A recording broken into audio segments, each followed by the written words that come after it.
जय माता दी दोस्तों, आध्यात्मिक यात्रा में फिर स्वागत है आपका। उम्मीद करता हूँ कि आप मेरे लेसनों को समझ पा रहे होंगे और अपनी यात्रा को, आध्यात्मिक यात्रा को आगे बढ़ा रहे होंगे। जीवन में भौतिकता और आध्यात्मिकता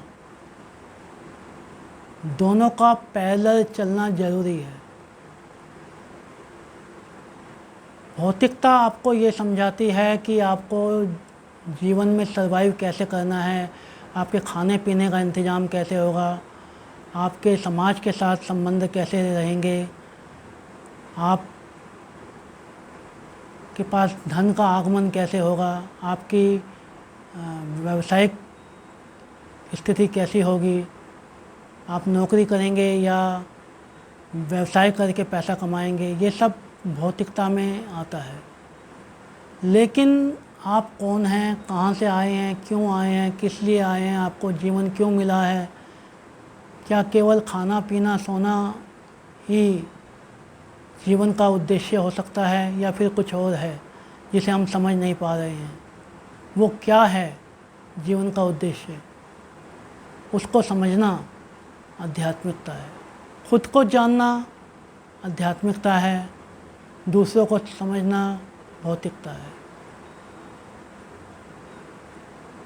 तो जितना ज़रूरी दूसरों को समझना है उतना ज़रूरी खुद को समझना भी है। लोग जीवन भर इसी बात में लगे रहते हैं कि लोग क्या कहेंगे। मोस्टली लोग अपने टैलेंट को हंट कर देते हैं इस बात को सोच के कि लोग क्या कहेंगे। तो ये जो लोग हैं वो भौतिकता है। और कुछ लोग होते हैं जिनको मतलब ही नहीं होता कि लोग क्या कहेंगे। वो अपने जीवन को अपने हिसाब से जीते हैं और ये सोचने का प्रयास करते हैं कि मैं कौन हूँ, कहाँ से आया हूँ, क्यों आया हूँ, मेरा उद्देश्य क्या है, अर्थात आध्यात्मिकता में लगे रहते हैं।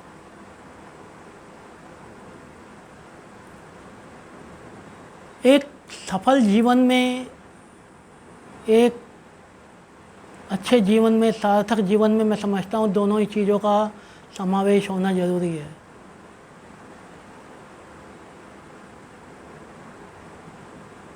भौतिकता छोड़ते चलिए, आध्यात्मिकता में लगते चलिए, यही जीवन है।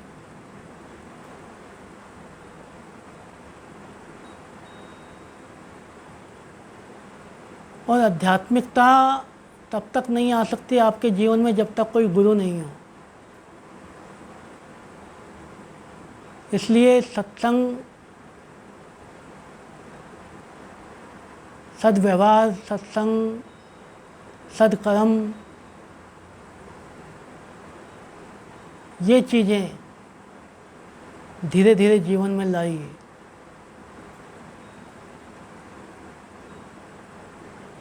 मुझसे कुछ लोग कहते हैं कि अभी तो हमारी एज ही क्या है, अभी तो हमने देखा ही क्या है, अभी तो बहुत समय पड़ा है आध्यात्मिकता के लिए, भगवान को जानने के लिए या भगवान को समझने के लिए, पहले जीवन जी तो ले।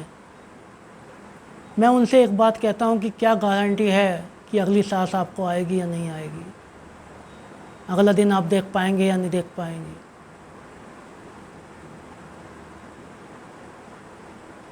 तो सत्संग की कोई उम्र नहीं होती, ईश्वर भजन की कोई उम्र नहीं होती, ईश्वर ध्यान की कोई उम्र नहीं होती। जब आपको टाइम मिले, जैसे आपको टाइम मिले वैसे करिए। जितना आपको टाइम मिले उतना करिए। अपनी श्वासों की माला पर अपने इष्ट के नाम को ले आइए। जो भी आपका इष्ट है, जिसके भी आप मंत्र जपते हैं, जिसकी भी आप पूजा करते हैं, अपने श्वासों की माला पे उसको ले आइए। फिर देखिए धीरे धीरे आपके जीवन में चमत्कार होना शुरू होंगे और आपको पता चलेगा सत्संग का महत्व क्या है। मैं कह दूं, मैं कितनी भी लंबी चीज़ें बोल दूं, लेकिन जब तक वो आपके जीवन में घटित नहीं होगी आप मानेंगे नहीं। तो आप मानेंगे कैसे? जब आप सत्संग करना धीरे धीरे शुरू करेंगे, सद्व्यवहार करना शुरू करेंगे, भजन करना शुरू करेंगे, नाम जप शुरू करेंगे, तब धीरे धीरे आपको ये चीज़ें समझ आने लगेंगी। तो आज से ही कुछ समय उस ईश्वर के लिए निकालिए जिसने हमको जन्म दिया, और उस पर एहसान करके नहीं, उसको धन्यवाद देने के लिए। हे ईश्वर, आपने हमें बहुत कुछ दिया, तूने मेरे मालिक बहुत कुछ दिया है, तेरा शुक्रिया है, तेरा शुक्रिया है। उसे धन्यवाद देने के लिए करें। उम्मीद करता हूँ कि मेरी बात आपको समझ आई होगी। समझ आई है तो कमेंट में यस लिखें, और नहीं आई तो नो लिखें, लेकिन लिखें ज़रूर। जय माता दी।